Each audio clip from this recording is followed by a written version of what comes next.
In this episode, I'm talking to health expert Razi Berry on the health effects of relationships, romantic relationships, interpersonal relationships, and community, as well as emotional trauma, how to cultivate your intuition and get back in touch with your body's signals to make intelligent decisions for your brain and body, as well as why she believes love is medicine.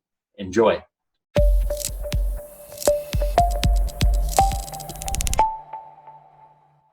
Hey everyone, this is Ari Whitten and welcome back to the Energy Blueprint podcast. Today I am with my good friend Razi Berry, who I am a big fan of. She's doing amazing work as far as bringing attention to the benefits of naturopathic medicine, and also I really personally love a lot of the stuff she's written on interpersonal relationships, on love, on broken heart, on emotional trauma, and kind of the science around that. I think she's doing an absolutely amazing job of kind of bringing a scientific mind and a kind of a physiological understanding to what's happening in these sorts of things. So her official bio is this. So she's the founder and publisher of the award-winning journal, Naturopathic Doctor News and Review, which is ndnr.com, the International Journal of Naturopathic Medicine, and the authoritative naturopathic medical resource for patients, naturopath.net. She is the host of the successful consumer health events, the Natural Cancer Prevention Summit, the Heart Revolution, and the Sugar-Free Summer Detox Program. She's also co-owned a successful naturopathic practice for 14 years, and in 2017 was awarded the prestigious title of Champion of Naturopathic Medicine by the American Association of Naturopathic Physicians. So welcome to the show, Razi Berry. Thank you, Ari. I'm a huge fan of your work and the Energy Blueprint, and I'm really honored that you invited me to be here and speak with you and your audience today. So thank you. Yeah, well, thank you for doing such amazing work. I'm genuinely a fan of a lot of the stuff that you've written, and as you know, you're in my members Facebook group, and you've seen me share a lot of your articles there. And so this is a very genuine thing. I'm not just fluffing it up. You know that I actually really, truly love your work. So with that in mind, you know, one of the things that you've talked quite a bit about is relationships and love and, you know, kind of emotional trauma and broken heart and things of that nature. And, you know, a lot of people talk about, when we talk about things like love and a broken heart, it's often, we don't use these things in a literal sense. They're metaphorical, and the understanding of how those kinds of metaphorical terms to describe emotional state relate to, you know, actual, like what's happening on a physiological level, I think is not really well understood by most people. So I would love for you to talk a bit about your story. And, you know, one of the things that you talk about is how you almost died as a young girl of a broken heart. And you talk about this as one of the major causes of death. So can you kind of explain a bit about your background and how you became interested in all of that? Yeah, absolutely. Well, at the time when I went through what I'll share in a moment, I didn't realize that heart disease was the leading cause of death in women globally. So I had always assumed that breast cancer was, because it's what's most talked about. But so I remember a few years back when I found out that it was heart disease, it was kind of an aha moment for me, coming back to my personal story of where I started this journey of really searching, where does healing come from and where does dis-ease come from. So when I was 14 years old, I was in the hospital and I was dying of heart failure. So heart failure it's really when you know, in layman's terms, it's when your heart muscle just is weak and it can't function anymore to regulate gas flow throughout your bloodstream and to help move the blood through. And there's really not a surgery.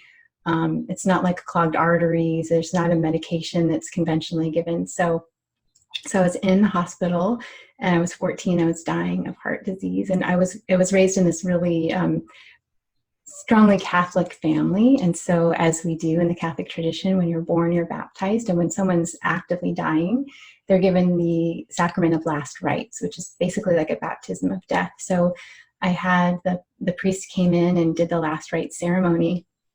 And a few days later, about 2 days later, my mother was bringing in my siblings to really say goodbye to me. And I remember hearing the doctor say to my mom, Mrs. Berry, this is such a shame because she's doing it to herself. And I was really not, I was in and out of consciousness, but I heard that so succinctly. And I felt such tremendous shame. And this is why I was dying of heart failure, because I had an eating disorder. I had anorexia nervosa. And I later learned that that's really a way, by making bad choices and not honoring ourselves, that we are kind of breaking our own hearts. So I am being a little bit tongue-in-cheek about this when I call it a broken heart. But really, I think if we get away from the Cartesian mind-body duality and look more like it, Candace Pert, for instance, who believes that emotions are molecules of consciousness, of non-local consciousness that we all, experience as humans, that truly that was a way that I was sort of breaking my own heart. And it's not really relevant to, I guess, this podcast, but I had a healing experience, like a peak spiritual experience in the hospital, and I healed instantly. And I was able to leave the hospital without any intervention. So that was really tremendous. And what that did for me and set the stage for my future work was it made me ask, well, where does healing come from? Because the doctors in the intensive care unit of Phoenix Children's Hospital were not able to save me. And prior to that, whenever we were ill, my mom, because I was in a very conventionally medically slanted household, so we took antibiotics like they were vitamins, and we got all of our shots and were fully vaccinated and everything. So I had always thought that healing comes from a doctor, like this godlike figure doing something to you, and that's how you healed. And that didn't happen this time.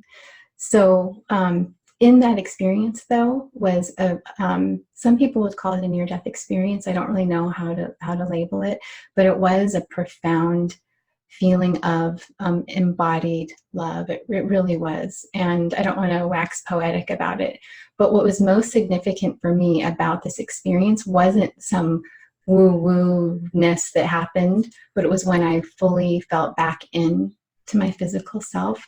I felt more present and more sensitive to my body, and it made me keenly aware of my body and really want to pay attention. And I think, and we can talk a little bit more about this later on, but I really believe that most all of dis-ease comes from the fact that we are totally disconnected to our bodies. And a lot of theology and philosophy leads us in this direction too, because it's always like, this isn't who we really are. We're so much more than this. This isn't our real home. I can go on and on with examples. And I believe that it's true. We are these amazing beings, that there's so much more than this, but not to the expense of forgetting that we are, actively physical, sentient humans, and that we have to pay keener attention to and understand our physiology. That's something I love about your work, Ari. I learned so much from just being even in your Facebook group, because so many people just don't understand how their bodies work. And as children, they aren't taught that. People don't even understand what happens when you put food in their mouth, most people, right? They don't understand that. So I love that about your work. And I like to look at similar things, but to a perspective of, how is my relationship with myself, the people in my life, and just the world around me, how is that impacting my health, and how am I co-creating my life, my health, through those relationships. Yeah, beautiful. One question that I have, actually, I know you kind of talked about this sort of spiritual experience that you had in the hospital, almost in passing, and you're kind of like, I don't want to go into all the details, but, I think you even said it's not that relevant to this podcast, but I actually want to challenge you on that. I at least me personally, and I assume lots of people listening are interested in some of the details of that experience. It sounds to me almost like how a lot of people describe psychedelic journeys. And Right. kind of this moment, this aha moment or this experience of oneness or everything being love. I'm just curious about some of the details around what actually happened that triggered that experience. Yeah, sure. I mean, I'm happy to talk about it. I just didn't want to make any assumptions about, some people aren't comfortable with these conversations. And I personally have not, aside from marijuana, I've never experienced any plant medicines. Like I've never done like ayahuasca or ibogaine. I've never done psilocybin or anything.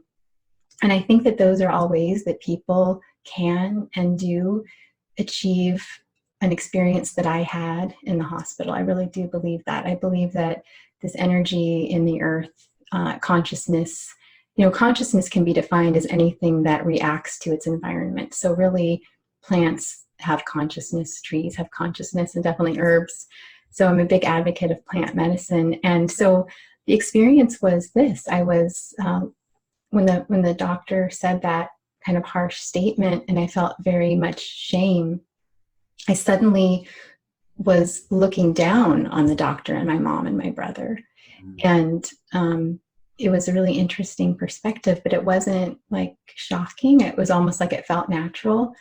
And then I was suddenly just in this bright light. It was a feeling of light. The way I described it back then, because I was only 14, was like being in the middle of a dewdrop, and the sun was just kind of dazzling, bouncing off every vortex of the dewdrop. Yeah, like a dewdrop. That's the best way I can describe it. And in that very eternal moment, because I'm sure it was a quick moment, no one really measured it, but I felt like I understood everything. I felt like it was just like such a feeling of like, oh, there's really, this makes so much sense now. And it was so different. Like the answers to everything were just there. The minute that you wondered it, it was like an understanding. However, when I came back into my body, I'm not going to claim that any of that came with me. I didn't get to retain any of that. And that's where I sometimes am reticent to talk about these issues, because there are people who claim to come back with this like super like godlike knowledge. And I don't really know that that's what the human experience is supposed to be about. So what it was, there were beautiful sounds, but they didn't really seem like the way you think of sound now. And there were colors that I can't remember now, but I just remember that there were colors that I couldn't see, and you could kind of taste the sounds. And there was like this blending of senses. So it's like, it wasn't like you could see something, hear something, taste something. It's like everything sort of all married into each other. So it was a rounder, senses were rounder. They kind of ran into each other. Mm-hmm. And that's about it. Yeah. I mean, there are a few things that I keep to myself. I'm sure. But that's most of it. It was good to do that. Yeah, it's interesting listening to you describe that. I'm very familiar with the scientific literature and the phenomenological literature. And for people who are not familiar with that word, it's basically a way of describing people's subjective experiences in a particular kind of experience. So I'm very familiar with the literature on both near-death experiences and psychedelic journeys. And it's, at least with certain kinds of psychedelics, there is actually a huge degree of overlap in the types of things that a person experiences. And there's like very particular patterns that emerge universally in almost everyone's near-death experience. And certain kinds of psychedelic or plant medicine experiences where there's just an amazing amount of overlap. And actually in what you just described, there are a lot of elements there. The synesthesia is one aspect of it, the tunnel of light, the kind of out of body element where you feel like your consciousness is hovering above and you're getting a different perspective and you're looking down on what's happening in you and yourself and what's happening around you. There's a lot of elements of what you described that are similar across a lot of people's reports. And I just find that, personally, I find it fascinating. Yeah, I love that you mentioned that in this way, because I've often thought that it wasn't the experience that healed me. I kind of think that it was spontaneous healing happens, right? It happens, it's in the literature, it happens in cancer, it happens in myasthenia gravis, it happens. And I kind of think maybe what happened is my body, for an unknown reason, was having spontaneous healing.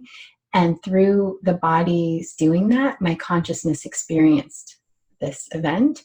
And I kind of intuitively feel, I have no proof, but that it was like the chicken before the egg, if that makes sense. And I think that it could be, I think a lot of people, that take different plant medicines and have these experiences that you describe, they have healing occur from that. So I think it makes sense, at least it feels like it to me, that again, it wasn't the experience that healed me. I think my body was healing and gave me this experience. Yeah. But I'll never really know.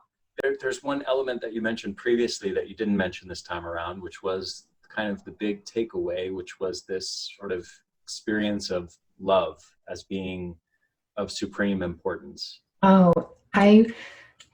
this is something that I love and I struggle with, because I haven't found any scientists say that the most basic element of life on our planet or in our universe is love. I mean, they say Einstein said it, but then like Snopes and other places debunked that.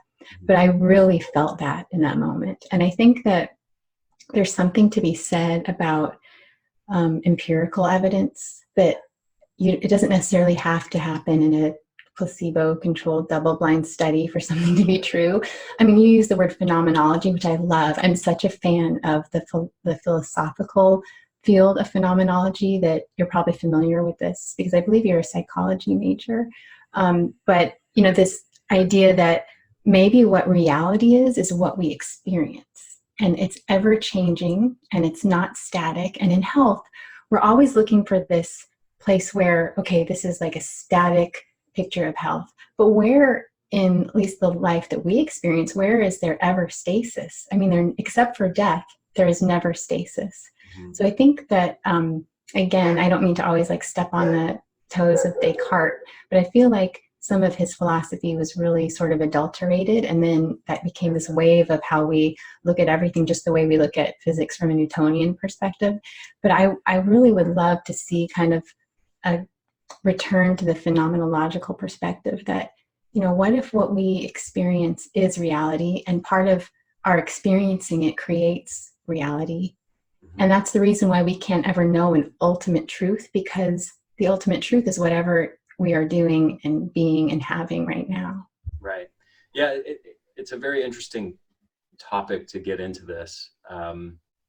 And yeah, you're first of all, you're right. I delved deeply I did a PhD program in clinical psychology, and I had one course on where I had a professor who was like super crazy into Western philosophy, and he was like the strictest professor, and you had to know all of the different, the history and the details of all the different Western philosophers. And he was also very deep into kind of the scientific aspect of phenomenology and the philosophical aspect. And anyway, one thing that you brought up there is this kind of idea like everything is love. And yet, there's no way we're going to quantify something like that, like a claim like that. Like what, first of all, can you measure love? Like, can you put love under a microscope and find love molecules or something like that? The closest thing you could do is maybe put people into an fMRI scanner and kind of identify the brain regions that light up when a person is feeling what they would describe as love. Or you could take a blood sample when somebody's in that emotional state and then, say, oh, it's this, it's oxytocin, or it's this hormone or that hormone. But, these are obviously just correlates of a certain emotional state. You're not measuring love itself. But even though something like that is like to say everything is love is totally outside of the realm of science, it's at the same time very useful, potentially useful as a philosophy or as a way of looking at life for the individual, that you could probably quantify like the extent to which somebody believes something like that, and then their their disease outcomes, their longevity outcomes, and so on, versus somebody who, you know, has kind of an opposite outlook of the world. Do you know what I mean? So there's kind of this, yes, there's a big separation between quantifying something like that, but you could definitely quantify the usefulness of having that sort of experience and actually having an internalized belief system around kind of a value system or a way of looking at the world of philosophy around something like that. It's true. And in science, like in quantum mechanics or quantum physics, we look for smaller and smaller quanta, and we never can really arrive at anywhere. And I, in my fairy tale, say that that is love. I was having dinner with a geologist who was studying really the origins of life from rocks up in Flagstaff, Arizona, he and his wife. And, you know, so I love to ask these questions like, okay, well, what is the origin of life? Well, of course, the Big Bang. It's like, okay, well, what caused the Big Bang? And then, you know, you go back so far and to finally, okay, well, what caused these gases and what caused this and where did that come from? And they're like, well, we just don't ask those questions.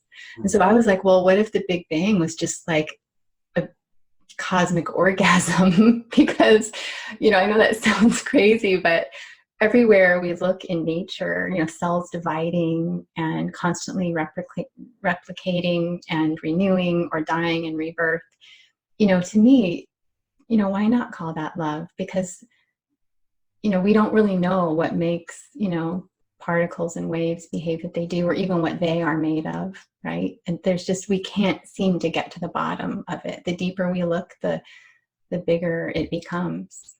Yeah, there's also, you know, there's also some magic that's here. There's some magic just in the fact that in this vast expanse of universe, on this one planet, there are conditions that were conducive to life, and where there was just the right proportion of, you know, gases in the atmosphere, of oxygen and nitrogen, and you know, the right elements on the planet, and you know, the right sun and temperature conditions that are not too extreme, and you know, all of these conditions are just right to be conducive to life. And then at some point life emerged, and then at some point life transformed into other forms of life, and then humans are sitting here with a human existence, and able to have the consciousness to even be aware and ponder these sorts of questions. And you know,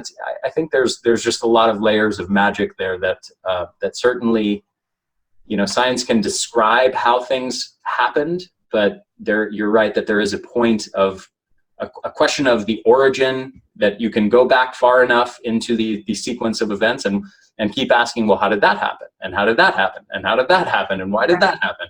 And at a certain point, there isn't a good answer for it. It's true. It's true. And I think about, so I like to read about, you know, physics and quantum mechanics, and I'm no expert. I like to say that I'm a student, and I like to interject ideas and learn from others by asking questions. And there's something called destructive interference and constructive interference, and you probably know a lot more about it. But when you think about, you know, two, I guess, similar waves can come together, form a larger wave that's constructive interference. They can be very dissimilar, and it's destructive interference, which makes me think about when two people kiss. You know, the more similar their microbiota is, the less attracted they're going to be to each other, because more diversity in your immune system makes for stronger offspring. So it creates this attraction to each other's, you know, pheromones, and there's chemo signaling that happens.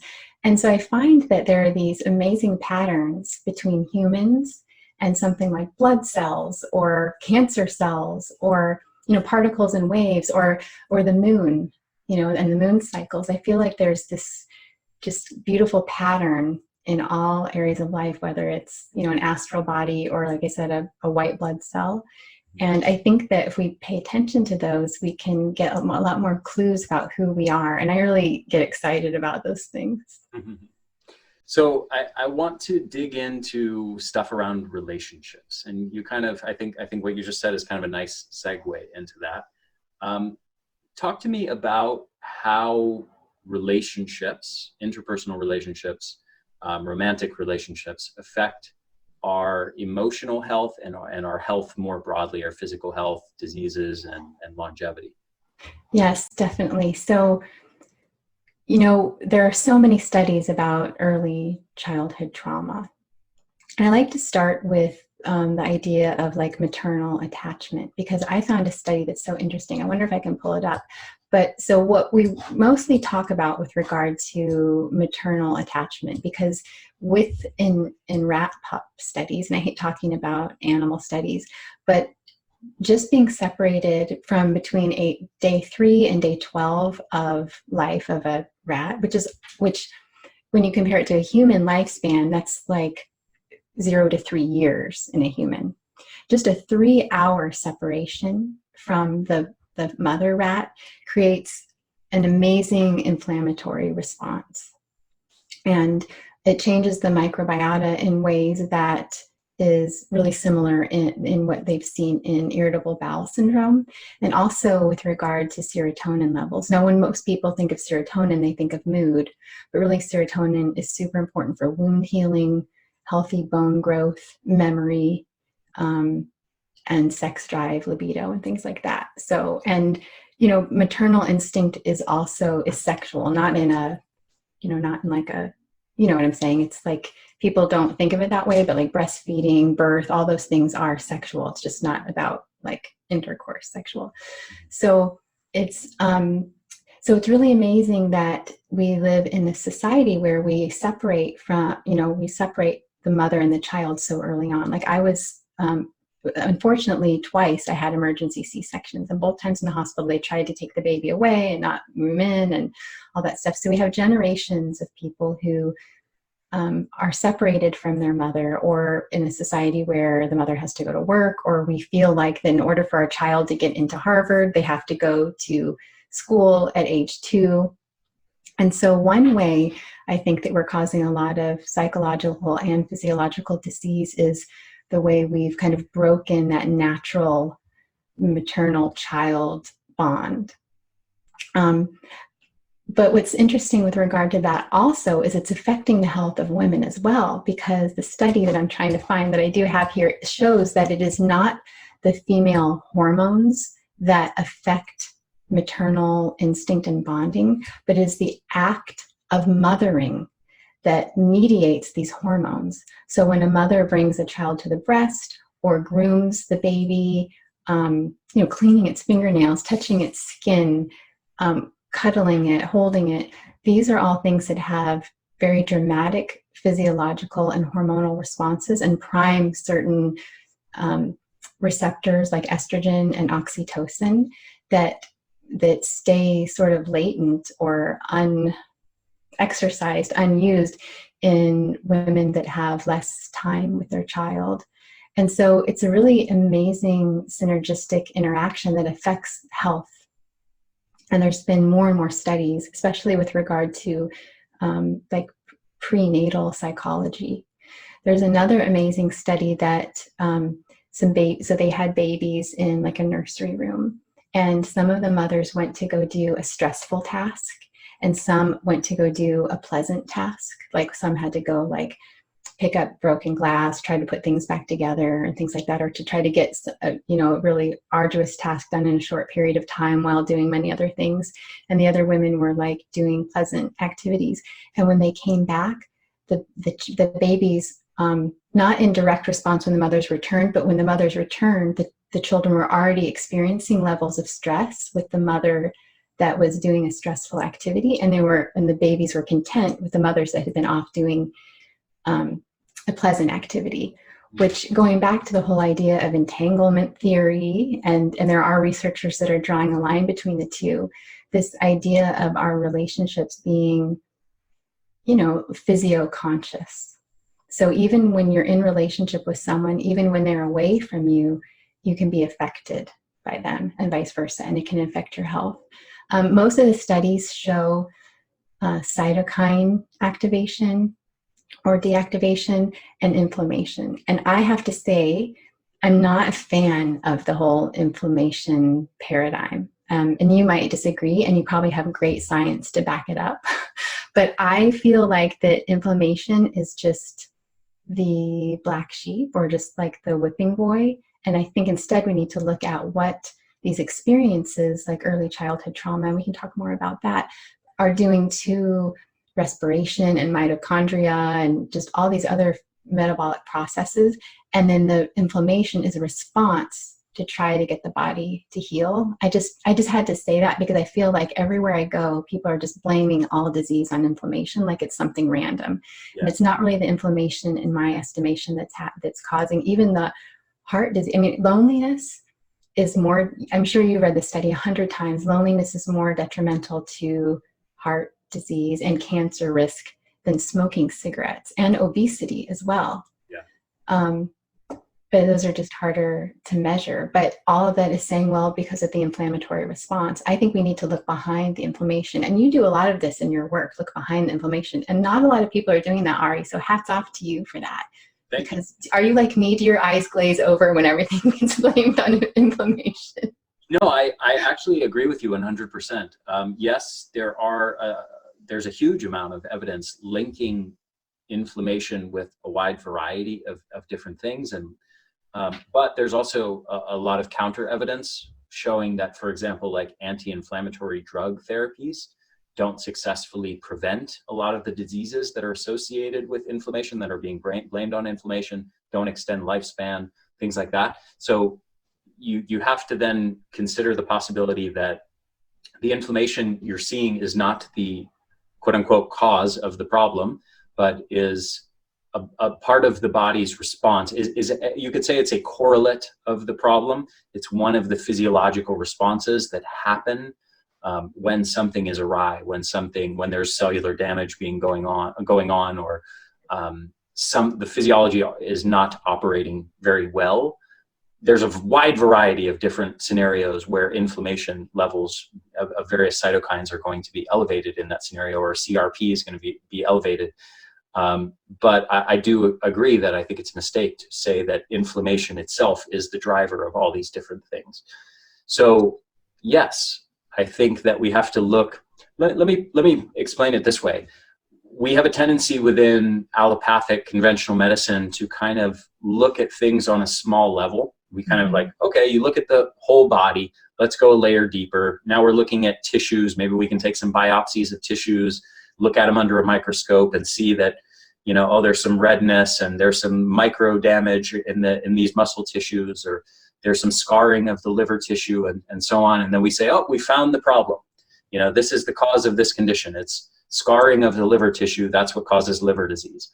And then we go one layer deeper and we say, let's look at the cells and what's going on in the cells. And it's this particular biochemical pathway, or this receptor, or this hormone, or this neurotransmitter, and so on. And once we have discovered, we've measured what particular biochemicals are abnormal in any particular disease state, then we say, we've discovered the problem. It's, that this particular receptor is off. So let's create a drug that affects this receptor in some way, or blocks the synthesis of this particular chemical, and so on. And that's kind of the whole paradigm. Yeah. But I think what needs to happen is, once it's fine to understand things on that level and beneficial, but there needs to then be a zooming back out, and people need to start saying, what is the root cause of this particular pathway being disrupted, or this particular neurotransmitter, or this particular hormone, or this particular receptor? Why is this thing off? And then once you do that and you start looking at the lifestyle layer, you start finding all of these things all of a sudden. Oh, this particular food, berries with anthocyanins, and polyphenols affect this particular receptor and this neurotransmitter and this particular biochemical pathway.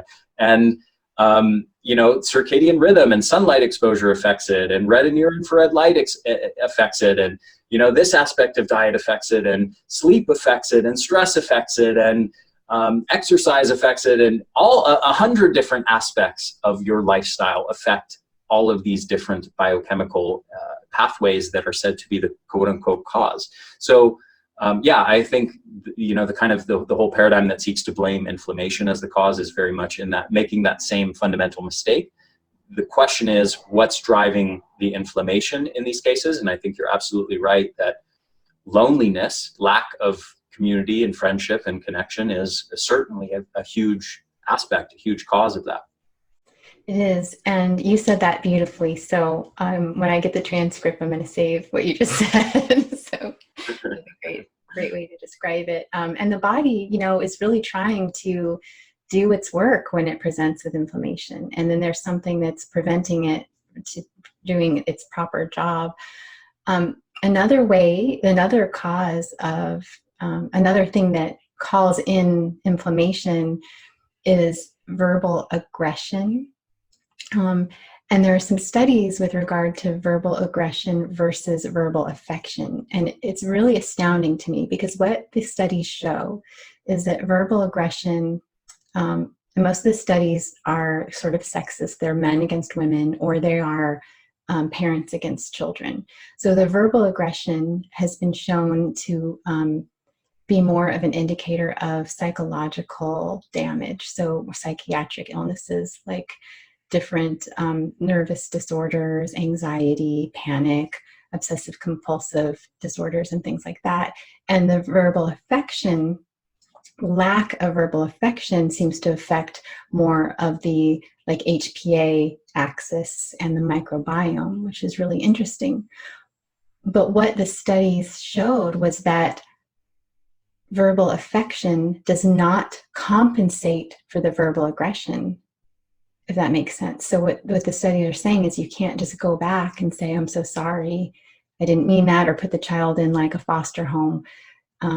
It's a healthier situation, but it doesn't overcome that damage, which shows that even though we are plastic and we heal, plastic, meaning that we can change and grow and heal, these have very deleterious effects on our health, and we have to really pay attention to the words that we choose. And what I found even more astounding about that is it's like when you say, find the root cause. One of the things I love in naturopathic medicine is not just finding the root cause, but removing the obstacle to the cure.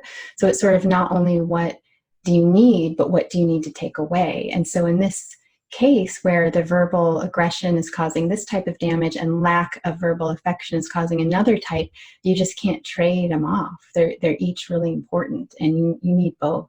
Mm-hmm. Yeah, absolutely. So you've talked about a lot of aspects of how kind of interpersonal relationships affect our health. I know that you have a saying, and I've seen you write this on your blog many times. In fact, your blog might even be titled this, if I remember correctly, but you have a saying, love is medicine. What do you mean by that? Well, it's not rocket science, what I'm about to say, but I feel like that, if you think about obesity, for instance, if we really were embodied and inside of who we are, and really living who we were and loving ourselves, we wouldn't allow our own house to catch on fire, right? I think there's so much of disease that we don't want to shame people, so we try to take a blame away, and I think that's a big mistake. I think we're at blame for a lot of our own illnesses and a lot of the illnesses of the planet. And to me, love as medicine means being, so loving that you're real with yourself, and you're looking at the choices you're making in your relationships, your relationship with your eating, with your sleeping, with the people in your life, with the world around you. And love isn't always what's doing the funnest thing, it's what's doing what's right. And I think that's the way that our bodies love us as well. In the Kabbalistic tradition, and the Kabbalah, which is like this ancient wisdom kind of Jewish tradition, and in the Catholic tradition that I was raised in and I don't really practice anymore, it's always goes back to love. And in the Kabbalistic tradition, love is altruism, is just ever giving. And that is what our bodies are doing. That's what the earth is doing. It's just constantly the cycle of fulfillment, growing, producing, recreating. And we are the ones that get in the way of that. And a lot of disease is our body trying to compensate for what we're doing wrong, whether it's a chemical company dumping something in the ocean, or whether it's you choosing a bad food because you've adulterated your taste buds that you can't taste the sweetness in lettuce, and so you go for a donut. And so Love is Medicine is getting in touch with your senses again. You know, sensuality is so much more than sexuality, although that's a very important part of it.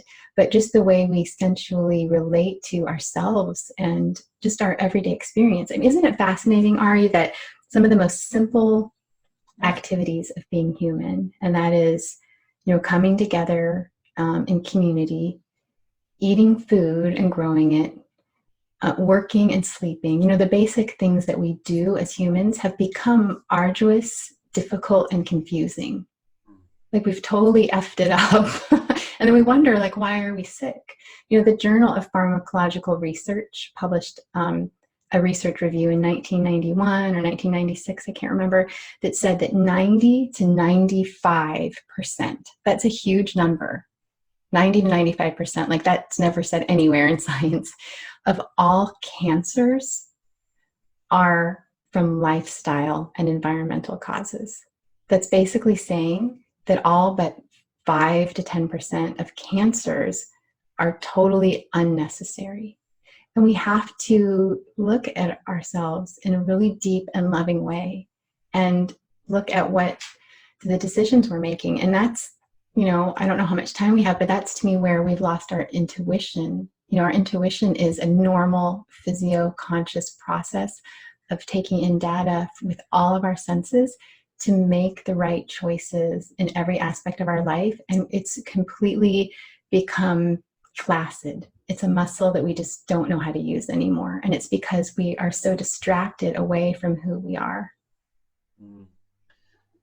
I really love how you're tying together the concept of love and intuition here. And you know, love is often framed as an outward thing and an interpersonal thing. And do you love this person? Do they love you? You know, and that sort of thing.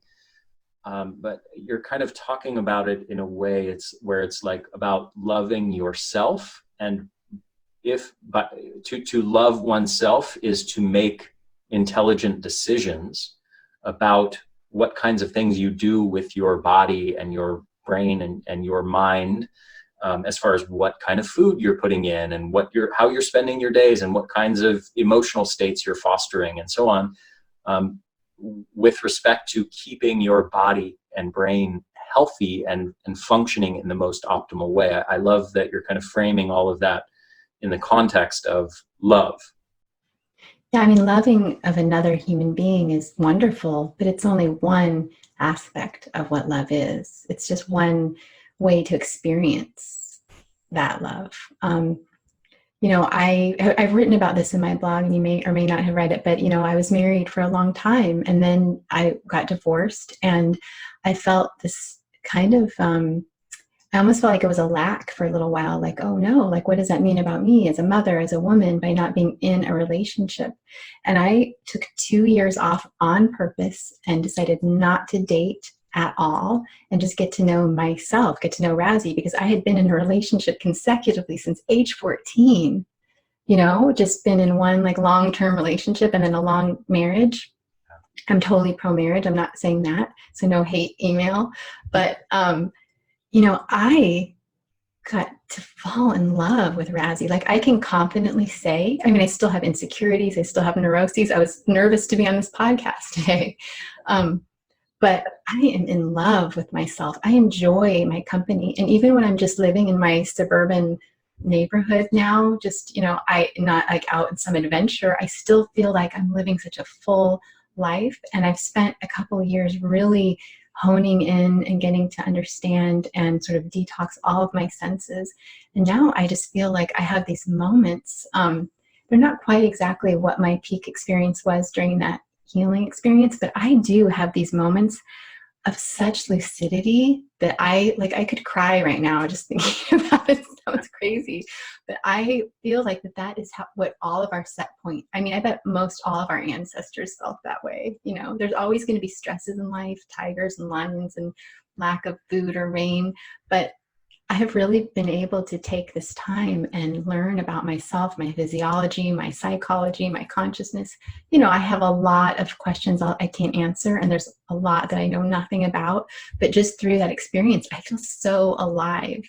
And I think the work you do is so helpful in helping people to achieve that. I know it impacts my life and learning more things about my metabolism and my physiology, and the work that I do wants to bring people in to ask some of these questions. And yeah, intuition is a tool that we use to love and be loved and to be loving, for sure.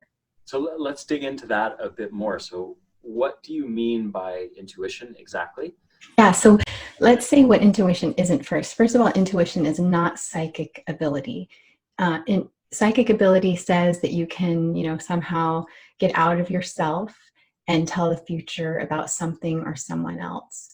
I'm not psychic. I know people are. I'm just not, and that's not what I'm talking about when I say intuition. When I say intuition, I say that it is all of the different ceptions that we have, right? So interoception, which is our visceral knowing of things, like our internal organs actually talk to each other, and sometimes it's through sites of neurotransmission and hormone transmission that's really close and proximal, and sometimes it's distal and we don't even know how it gets there, you know, because there's dopamine produced in your gut and in your brain, and it can affect the distal and close areas. So there's the interoceptive ability that we've kind of lost. And there's exteroception, which is everything that comes from outside of us and into us. And then there's our proprioception, magnetoception. There's so many, and I'm writing a book about all these. But basically, when we think of our senses, the way that we take in information from the world and each other, we really think of like see, smell, taste, hear, whatever, touch.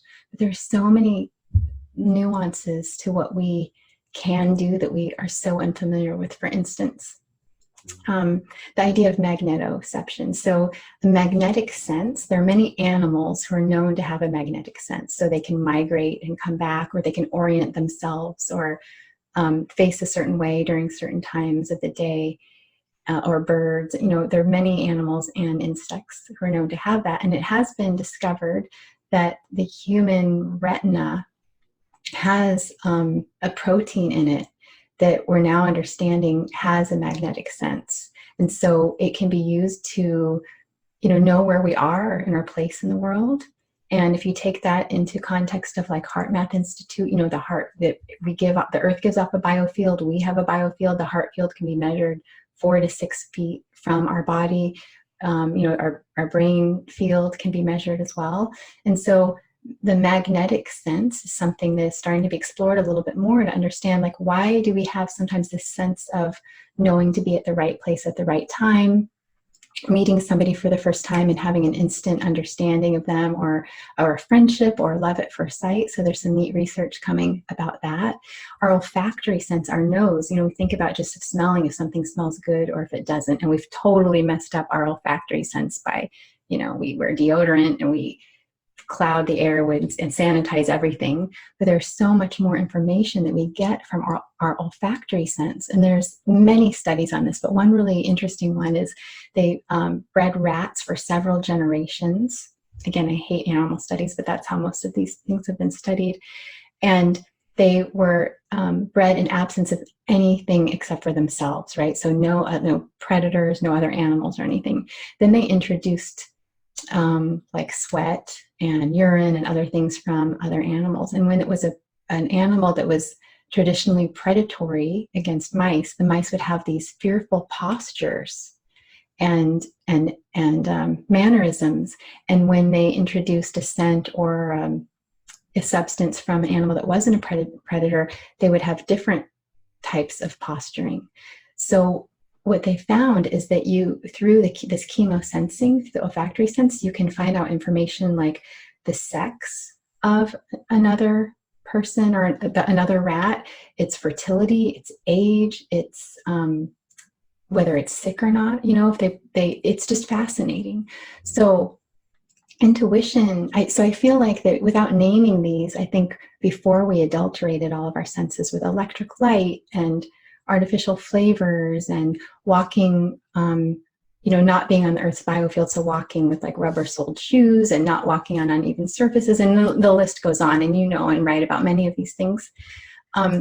We have lost this understanding, and we've lost this intuition. And to me, that's what intuition is. It's these physiological processes that are not totally understood, but we just instinctually were led through and moved through the world and made decisions according. And I have to say that I have been practicing very deliberately as I've been learning about this, and has been a game changer with regard to the decisions that I make in my business, in my relationships as a parent. And it's not something that I know and someone else doesn't. Like, we can all do this, and it's so exciting. One of the things that I talk about in the context of some of the work that I do in fat loss and body composition change, and also to some extent health and energy, is teaching people to make decisions about how to eat in this particular moment that are not about the pleasure that you derive in this particular moment, but are about the pleasure that you derive into the future. So what I mean by that, to make it more concrete, is if I put in a donut into my mouth, or ice cream into my mouth, or pizza or something like that right now, I will derive an immense sense of pleasure. My brain's pleasure center, reward center will light up very, very intensely. And that will feel like an enormously pleasurable thing that I will want more of. And I will crave that, right? So I will have these sort of internal feelings and cravings that are compelling me to consume that. On the other hand, there's people who make decisions. So there's people who make decisions based on that. There's also people who make decisions around, I'm going to choose what I put into my mouth in this moment, because 20 years from now, 30 years from now, I want to have a functional enough brain and body that I can run around with my grandkids and play and still be conscious enough to have good conversations, intelligent conversations with my family and friends, and to go skiing with my children, you know, when I'm 75 and they're in their 40s or 50s.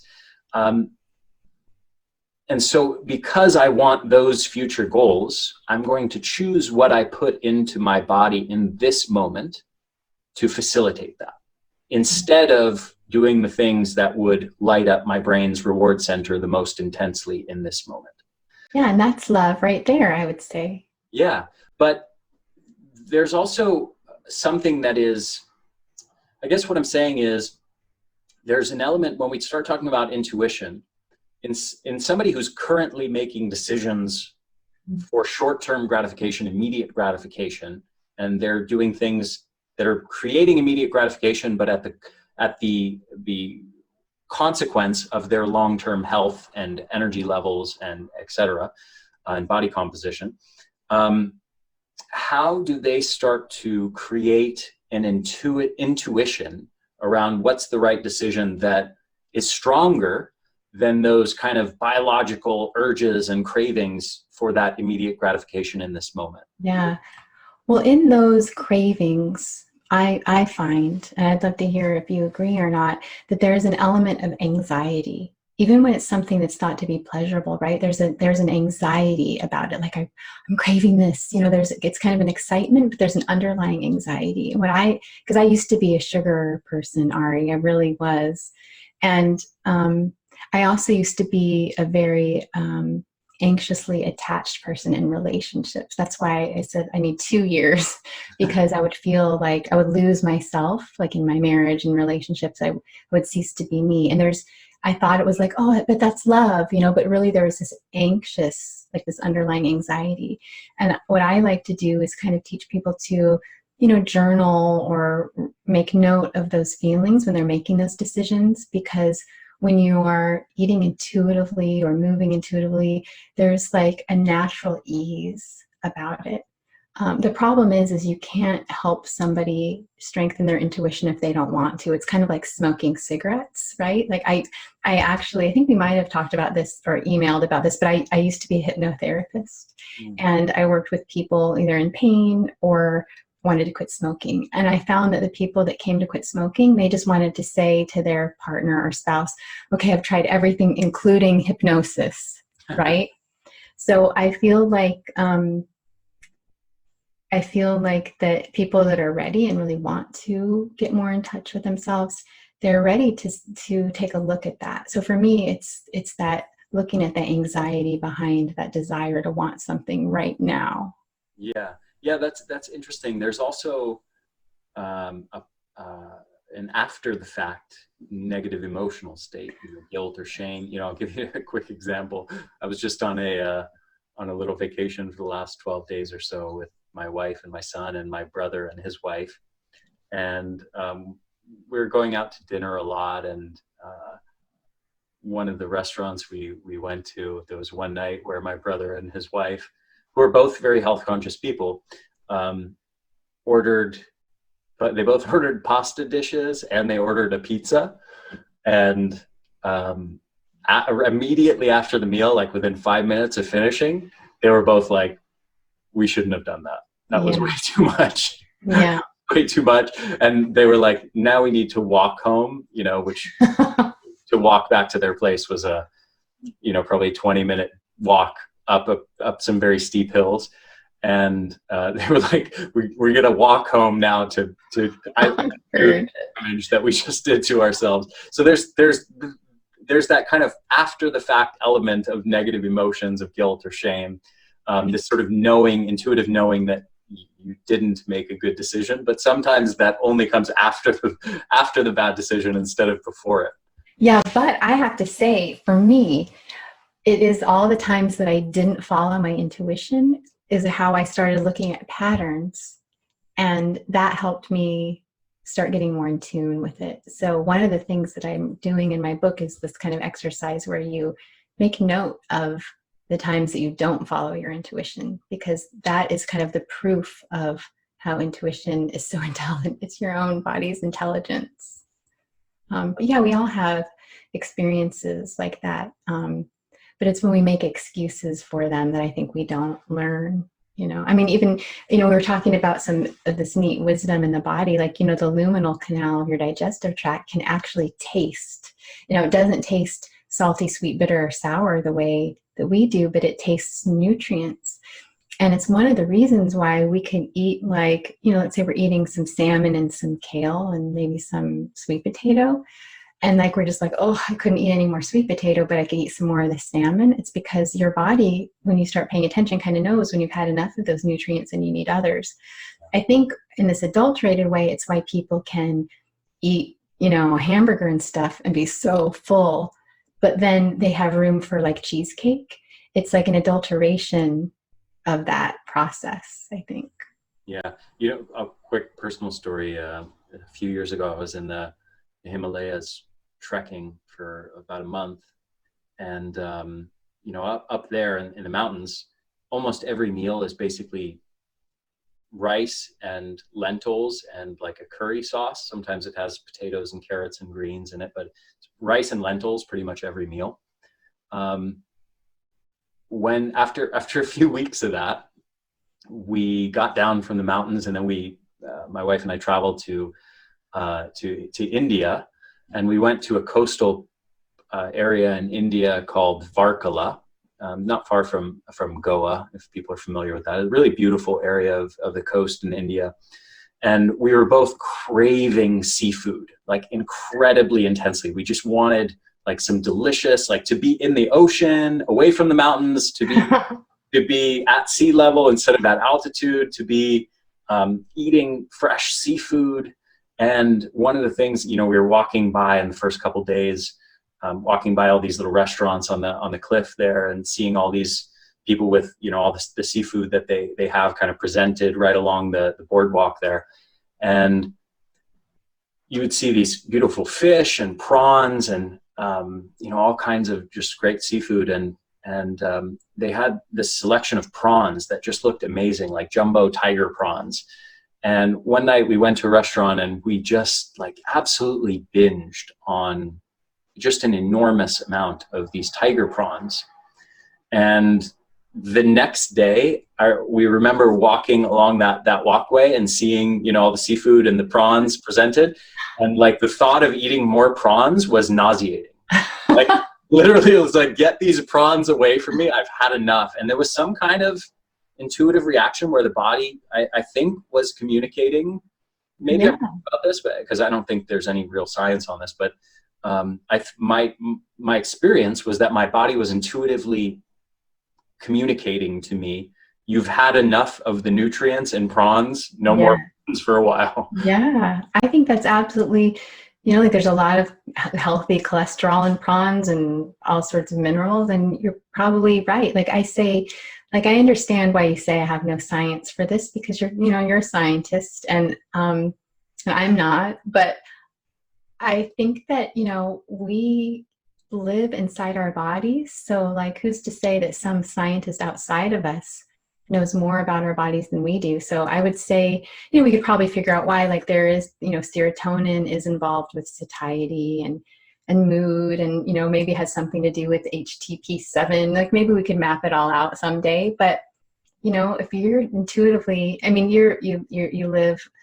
in communion with the earth. And so you definitely, I'm sure, have a very keen sense of intuition. So maybe somebody who goes to Dunkin' Donuts and Starbucks every morning, I wouldn't trust what they said, but I would say you're 100% right on target with that.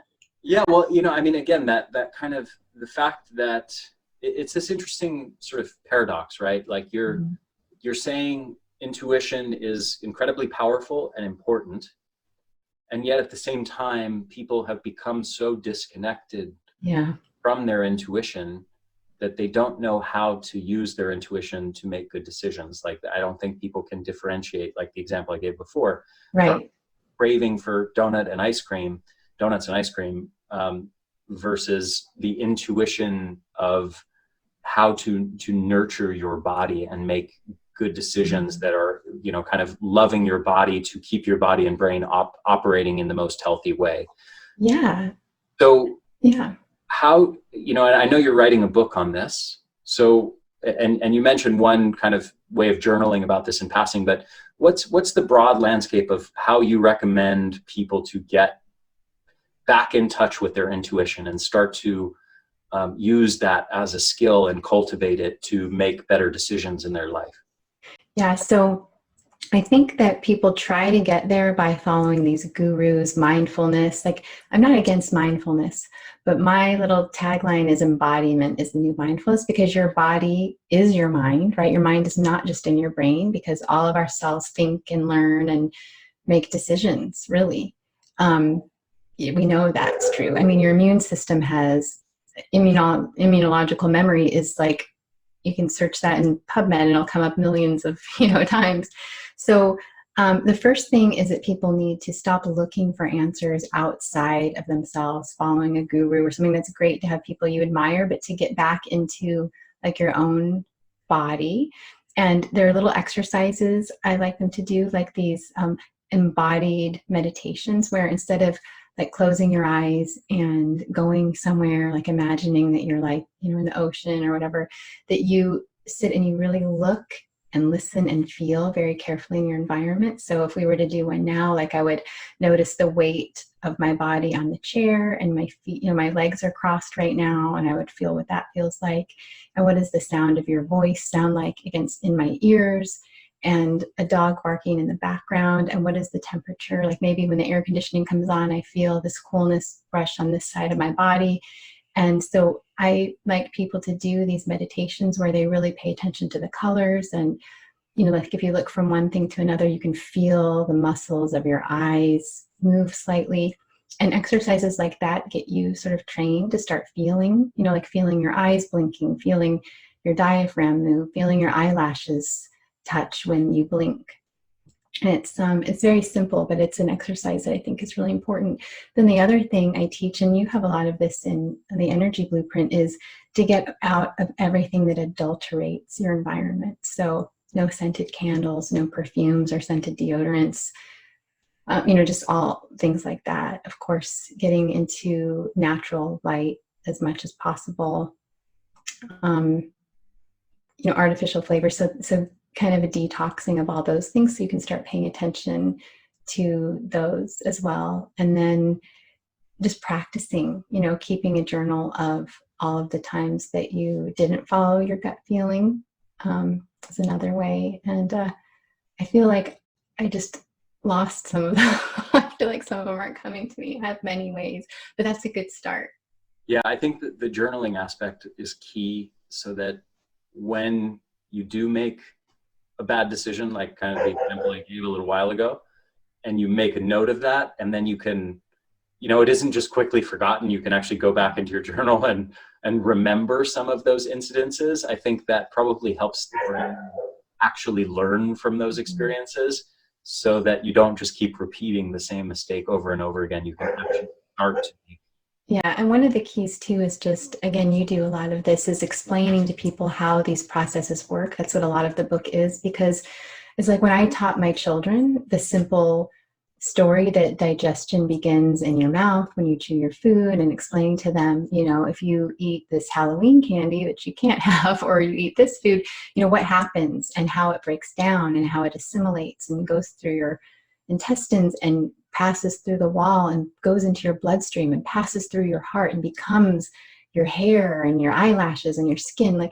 So when I explain these things in the book, my hopes are that it will do for others what it did for me, is when I understood that, for instance, we don't just see with our eyes. There's a type of sight that we do through our skin that scientists have been studying, because there are photoreceptors, and I'm not just talking about vitamin D synthesis, but there are photoreceptors that certain insects have, that we find that humans have. And so there are ways that you see through your environment, through your skin. So when we aren't in the natural light as much, or when we put things on our skin that adulterate that or impede that, we're affecting information gathering. And I think that I'm hoping through the book, when people read that, and just by educating themselves how their body works, they'll be more sensitive to these processes. Yes, yeah, absolutely. And yeah, there was just a relatively recent discovery within the last 6 months or year, that our skin senses light as well. And we have melanopsin. We have this pigment that we thought was just in our eyes, and got in the eyes for a long time, is actually in our skin, and is in our subcutaneous adipose tissue, our fat layer beneath the skin, and it actually regulates part of the metabolism of these fat cells. So, I think there's just so many layers, and there's probably 500 layers that haven't even been discovered yet, of how the human body is constantly sensing our environment. And I love how you framed this, as how we've become disconnected from sensing all of these things properly. Like, we douse ourselves in colognes and perfumes, and then we disrupt our olfactory system so much that our olfactory system can no longer properly detect what is a good chemical substance from one that is actually doing our bodies harm. Right. And we might even be choosing the wrong partner. Why did that relationship not work? Well, this sounds crazy, but it's very possible that, if you're wearing perfume, or you're clogging up your pores with aluminum and dioxide, and he's dousing himself in cologne, maybe you're not really getting a true sense of who each other is. Yeah, true. If you have any respect for the true pheromone chemical signaling, and kind of the smells, and that the natural sense of the other person, and kind of the harmony of people's natural sense, and whether they actually mesh or not, if that's being disrupted by people's own perfumes and colognes and the other person's perfumes and colognes, then that's an interesting thought to think if that is actually disrupting proper chemistry between two people. Yeah, it's fascinating to think about. And like I said, I don't have all the answers, but I love to explore these ideas. Mhm. Yeah, beautiful. So your book is, what's the topic of your book, and when is it going to come Yeah. out?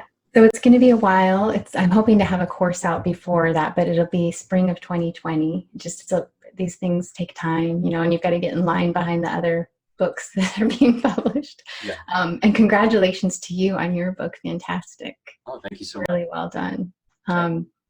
Yeah, so it's going to be a little bit, but I'm, blogging a little bit more about these things. And like I said, I'm hoping to bring a course and maybe even a summit. We'll see.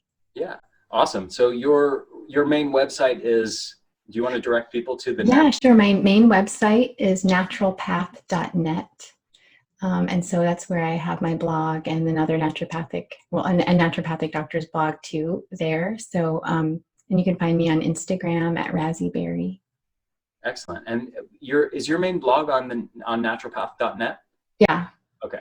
Yeah. Excellent. So to everyone listening, I highly, highly recommend following Razi's work. Read her blog. She has just dozens of amazing articles Thanks, on a lot Ari. of the topics that we've talked about today, on love, on interpersonal connection, on emotional trauma and things of that nature, and how it's affecting physical health. And I think she's just doing a beautiful job of putting the pieces together on a lot of these subjects. And I've really, really enjoyed this discussion as well. I love how you're tying together the concepts of love and self-love and intuition, and how you've kind of developed ideas in that space so beautifully. So Razi, thank you so much for your time. This has been an absolute pleasure. And I hope to do it again soon. Oh, I would love that, Ari. Thank you so much for your generosity. And I'm really honored to be here. I'm a big fan, so thank you so much. Yeah, I'm a fan of your work as well. Thank you, Razi. So naturopath.net is the website, and go check out Razi's work, everyone. Highly recommend it. Hey there, this is Ari again. One more quick thing before you go. Just make sure to subscribe to our YouTube channel, The Energy Blueprint, and also make sure to subscribe to this podcast on your favorite podcast platform, whether that's iTunes or Stitcher or anything else. I hope you guys enjoyed this interview, and I will see you again next week.